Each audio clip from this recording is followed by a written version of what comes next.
किसी पॉलिटिक्स पे बात करने के लिए नहीं आई हूँ आप लोगों के पास, ना ही किसी और मुद्दे पे बात करने आई हूँ राजनीतिक को लेके।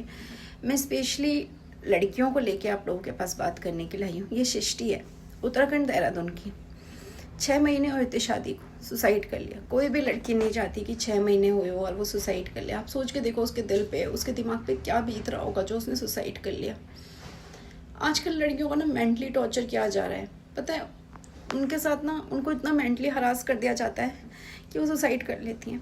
सेम यही इस बहन ने किया।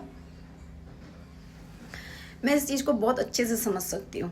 जो वो अपने शब्दों में बोल रही है ना कि मम्मी सॉरी, उसको सुन सुन के ना बहुत दुख पहुँच रहा है, क्योंकि वो हिम्मत कहाँ से आती है पता नहीं, पर आ जाती है एक टाइम पे।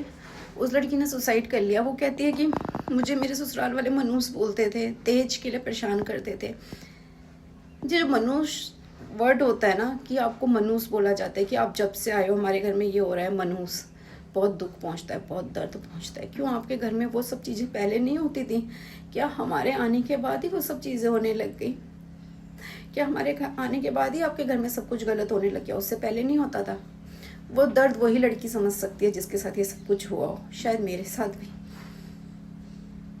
और मैं बहुत हिम्मत करके आप लोगों को बता रही हूँ कि मैंने भी सुसाइड करने की कोशिश की थी। रीज़न यही थे, मेंटली टॉर्चर करना, छोटी छोटी बातों पे बोलना।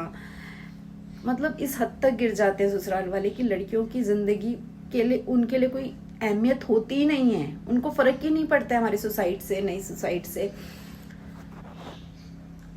उनके लिए उनकी बेटियों की खुशियाँ खुशियाँ होती हैं, पर बहुओं की खुशियाँ खुशियाँ नहीं होती है। बहू आगे पढ़ना चाहे, कुछ करना चाहे तो उनकी मार्कशीट छुपा दी जाती है ससुराल में। इस तरीके से टॉर्चर किया जाता है, वो पूछ भी नहीं सकता।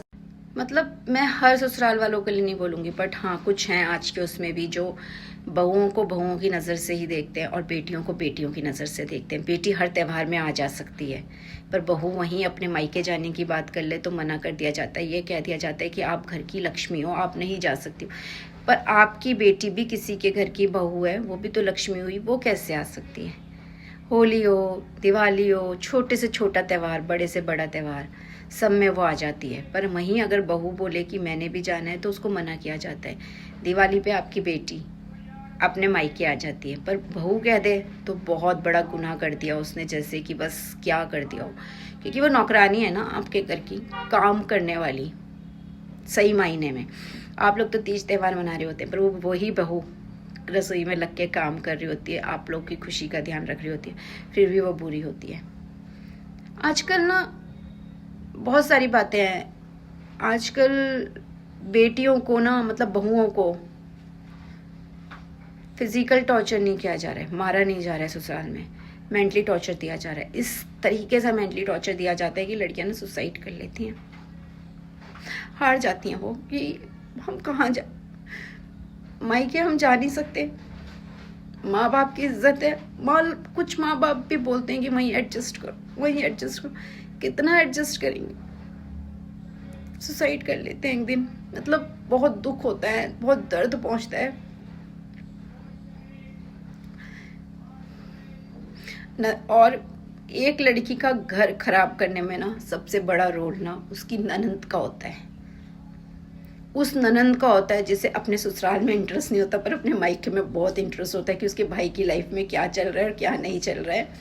और वो कूद कूद के हर दूसरे दिन वो मायके पहुंच जाती है, ये जानने के लिए कि भाभी ने क्या खाया, क्या नहीं खाया, क्या लाई, क्या नहीं लाई, घर में सब ठीक है कि नहीं, कोई कलेश हुआ कि नहीं। अच्छा नहीं हुआ तो मैं करवा देती हूँ।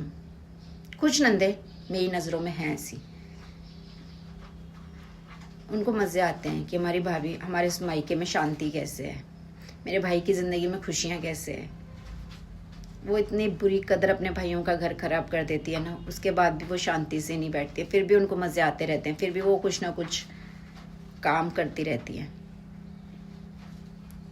उन्हें शर्म नहीं आती है, उन्हें ज़रा सा भी रियलाइज़ नहीं होता है वो किसका घर खराब कर रही है, वो अपने भाई का घर खराब कर रही हैं।